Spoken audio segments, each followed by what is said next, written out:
Hello mga kalingap! Welcome back sa aking YouTube channel, this is Kuya Jen. So kung bago ka lang sa aking YouTube channel, huwag niyo pong kalimutan mag-subscribe at click the bell button para like updated sa mga upload na video. At huwag po natin kalimutang suportahan ang Butim Kalingap sa pamumuno ni Kuya Val Santos Matubang, Ate Edna Vlog at syempre Kalingap Rob. At para suportahan din po ang mga kasamahan sa Butim Kalingap, nandiyan po ang K-Boys, Kalingap Partner, Kalingap Reactor, at lahat po ng charity vlogger sa buong Pilipinas sa tumutulong sa mga kabayan natin na ngayon at may hirap. Suportahan po natin lahat, guys. So ngayon mga kalingap, meron lang po tayong short vlog mga kalingap, para pagbibigay po ng impormasyon sa mga nag-aabang po ng tambalang Jomcar ng kanilang part 52.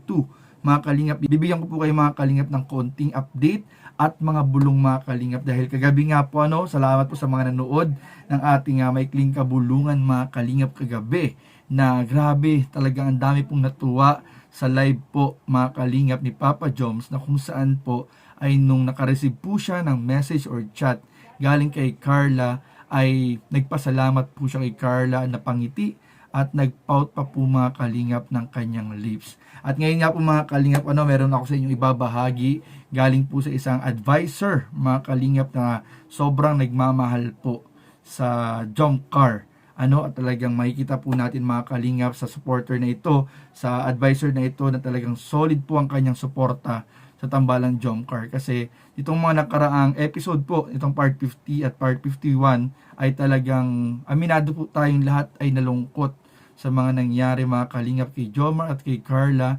Yung mga hindi po natin inaasahang pangyayari ay nangyari po sa part 50 at part 51 at marami pong naapektuhan. Subalit mga kalingap, hindi rin po may tago at may kakaila po ni Jomar at Carla na sa kabila po ng lungkot ng part 50 at part 51 ay hindi po may tatago at may pagkakaila ang kanilang totoo at talagang tunay na nararamdaman po sa isa't isa. Napakarami na pong ebidensya mga kalingap ang nagsilabasan, yung mga bulong po natin sa inyo, mga binahagi po natin na talaga magpapatunay po na legit po mga kalingap ang tambalang Jomcar, at kahit sa kabila ng mga pagsubok ay hindi po sila basta-basta mawawala o titigil o masisira. Never po mga kalingap yan. Lalong-lalo na po mga kalingap itong ating ibibigay na balita sa inyo. Tapusin niyo po itong buong video na ito mga kalingap dahil meron tayong obserbahan, at ito mga kalingap ay talagang legit po ito mga kalingap. Hindi na ito basta chismis, ito po ay legit. At may point po, o may punto po talaga yung sinabi po ng advisor na obserbahan daw po natin, at pag na-observe natin ito, mga kalinga, pag na-observe natin ito, ay masabi natin na talagang mahal ni Carla at Jomar ang isa't isa mga kalingap, at wala talagang makapigil mga kalingap ng kanilang pagmamahalan. At ito nga mga kalingap, kanina kasi nag-live tayo. So dapat ibubulong ko na to kanina sa live. Subalit naputol po, kaya naisipan ko na lang na i-vlog na lang. Short vlog lang po tayo, 8 minutes, okay na yan.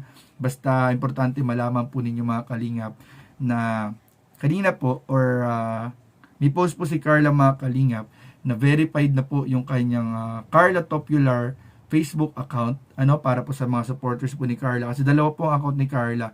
Isang pang personal, yung buong full name po niya, at isang pang supporters, kung saan mas active po si Carla, yung Carla Topular, ay pina-verify na po niya mga kalingap. Ibig sabihin, hindi na po mahihirapan mga kalingap yung mga taga-suporta ni Carla at Jomar na hanapin po yung legit pong account ni Carla sa Facebook. So meron po yung check, kulay blue check sa tabi ng kanyang pangalan. So ibig sabihin na verify po ng Meta na si Carla po talaga ang gumagamit ng account na yan. Kaya yan po ay legit, para maiwasan din po yung mga fake account. Napakaganda po ng ginawa ni Carla, at yan po ay good news po niya kanina sa kanyang social media account. At kaugnay po dyan mga kalingap, nakapost po yung picture ni Carla na parang nakaganito, parang nakaganyan po si Carla na post.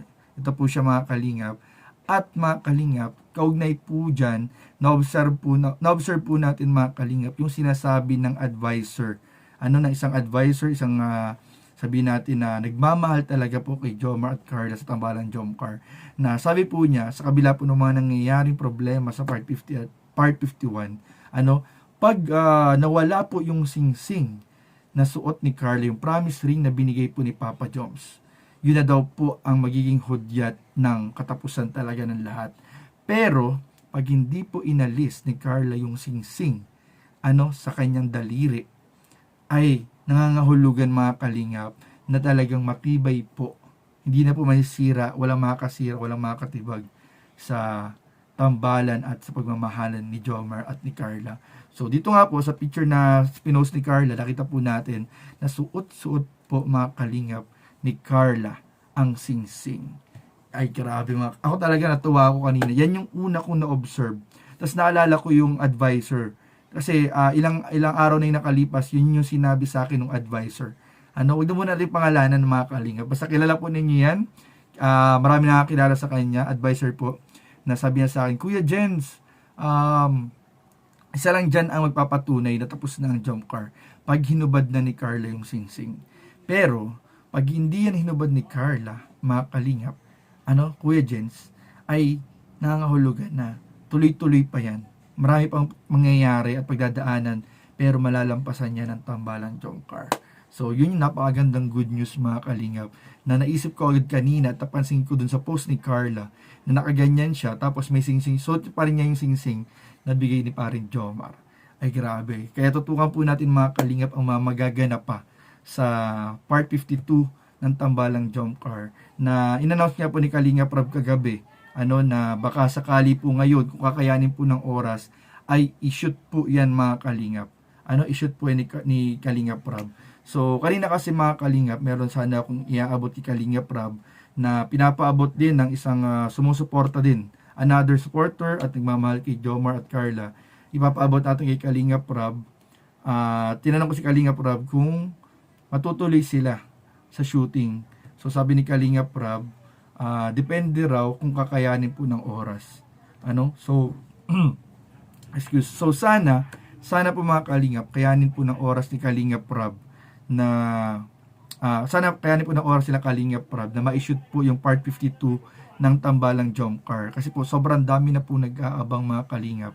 At sigurado naman tayo, babalitaan po tayo ng ating mga kasamahan sa K-Boys at sa Team Kalingap kung natuloy po. At ako naman po, kami po ang mag-update naman sa inyo. Kaya patuloy lang po kayong tumutok at huwag kalimutang mag-like and subscribe and click the bell button para lagi po kayo updated po kayo agad-agad kapag meron po tayong mga bagong balita. At mamaya po mga kalingap, baka sakali rin po matuloy yung aming collaboration ni Kuya Nel. Diyan po ay may posibilidad na makasama rin po natin mga kalingap ang bad boy pero marupok.